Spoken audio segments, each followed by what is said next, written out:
మరి ఈరోజు రేవంత్ రెడ్డి ముఖ్యమంత్రిగా క్యాబినెట్ మినిస్టర్లు, ఈరోజు మా IT industry minister Sridhar Babu గారు కానివ్వండి, సీఎం గారు కానివ్వండి, ఎంటైర్ క్యాబినెట్ మినిస్టర్లు అందరూ కూడా ఇండస్ట్రియల్ డెవలప్మెంట్ కి సంబంధించి ఎంప్లాయ్మెంట్ పెరుగుతుంది అనే దాని మీద కూడా ఈ 1 year లో ఎంతో ముందుకు అభివృద్ధిలో ముందుకు తీసుకెళ్లే ప్రయత్నంలో పోవడం జరుగుతున్నది.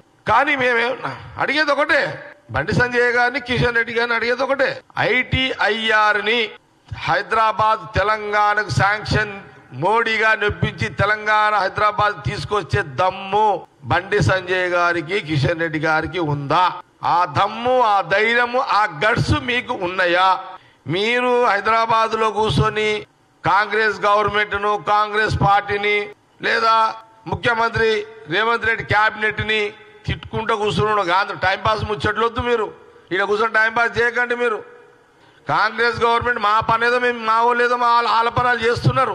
మీరు తెలంగాణ ప్రజలకు మీరు 8 మంది ఎంపీలు తెలంగాణ నుంచి ఉన్నారు, బీజేపీకి గెలిపించారు. మీరెందుకు ఇక్కడికి ITIR ని తీసుకొచ్చి తెలంగాణకు గిఫ్ట్ ఇవ్వదలుచుకు ఎందుకు ఇవ్వరు అని ప్రశ్నిస్తున్నారు.